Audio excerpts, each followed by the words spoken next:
제53회 국무회의를 시작하겠습니다.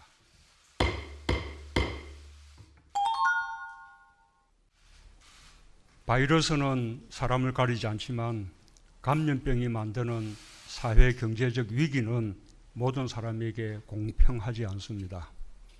재난은 약자에게 먼저 다가오고 더욱 가혹하기 마련입니다.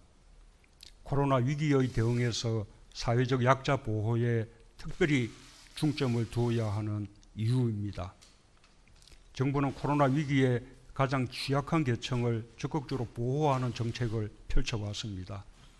위기가 불평등을 심화시키지 않도록 고용안전망과 사회안전망을 확충하는 정책을 집중 추진했습니다. 긴급재난지원금, 고용유지지원금, 청년특별구직지원금, 소상공인 세희망자금 등을 지원하고 기초생활수급 대상을 확대하는 등 전례 없는 정책적 수단을 총동원하였습니다. 그에 따라 지난 2분기에는 소득분위 전계층의 소득이 늘어나는 가운데 하위 계층의 소득이 더 많이 늘어나 분배지수가 개선되는 바람직한 현상이 나타났습니다. 최근 세계적인 빈민구호단체 옥스팜은 코로나 대응과 불평등 해소를 함께 실천한 우수 사례로 한국을 꼽았습니다.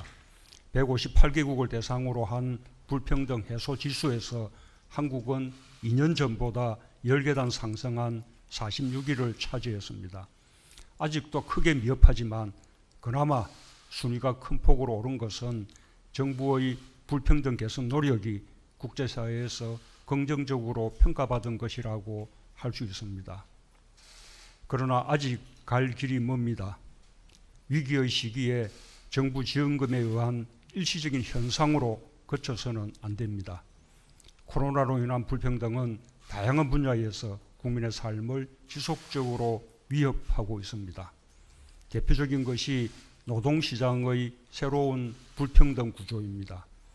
코로나는 특수고용 노동자 등 기존 제도의 사각지대에 있는 노동자들의 삶을 더욱 벼랑 끝으로 내몰고 있습니다. 최근 연이어 발생하고 있는 택배 노동자들의 과로사 문제가 단적인 사례일 것입니다. 더는 안타까운 일이 발생하지 않도록 특별히 대책을 서둘러 주기 바랍니다. 정부는 특수고용 노동자, 프리랜서, 예술인 등 새로운 형태의 노동자들을 긴급 고용 지원 대상으로 포함하기 시작했고 고용보험 적용 대상을 확대하는 노력을 꾸준히 기울이고 있지만 여전히 부족합니다. 일시적인 지원을 넘어서서 제도적인 보호가 필요합니다. 정부는 사각지대를 확실히 줄여나가기 위해 열악한 노동자들의 근로실태 점검과 근로감독을 더욱 강화하고 지속가능한 대책을 마련해 주기 바랍니다. 코로나 상황에서도 대면 노동을 할 수밖에 없는 비정규직 여성 노동자들에게도 각별히 신경 써주기 바랍니다. 여성 노동자 비율이 특히 높은 간병인, 요양보호사, 방과후 교사, 가사 도우미, 아이 돌보미 등 비정규직 노동자들은 코로나 감염의 위험에 노출되어 있고 코로나로 인해 일자리가 줄어들며 경제적으로 큰 고통을 겪고 있습니다. 이분들의 고통을 덜어드리기 위한 정책을 점검하고 필요한 지원책을 마련해 주기 바랍니다. 코로나로 인한 돌봄과 교육 불평등을 해소하는 것도 중요한 과제입니다. 소득 격차가 돌봄 격차와 교육 격차로 이어지지 않도록 세심하고 정교한 정책적 노력이 필요합니다. 특히 코로나 상황의 장기화에 따라 아동에 대한 돌봄 체계를 전면적으로 강화할 필요가 있습니다.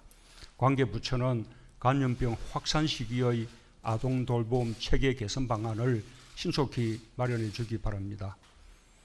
한편으로 우리 사회에서 가장 소외받는 계층에 대한 특별한 관심이 필요합니다.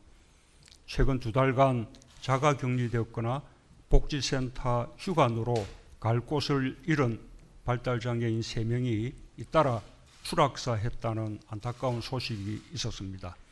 사회적 거리두기의 방역 지침에 따라 대면 돌봄을 제때 받지 못한 것이 원인으로 지목되고 있습니다. 고독사가 올해 들어 대폭 늘어난 것도 큰 문제입니다.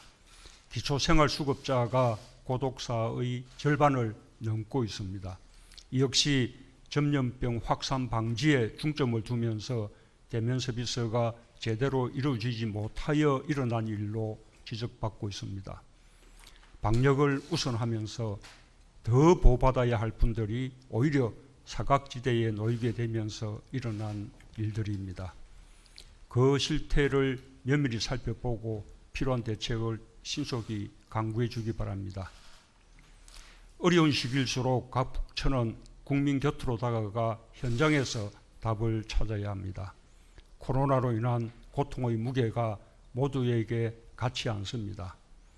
국민의 삶을 지키는 든든한 정부로서 코로나로 인해 더 큰 어려움을 겪고 있는 국민들을 따뜻한 마음으로 세심하게 살펴주기 바랍니다.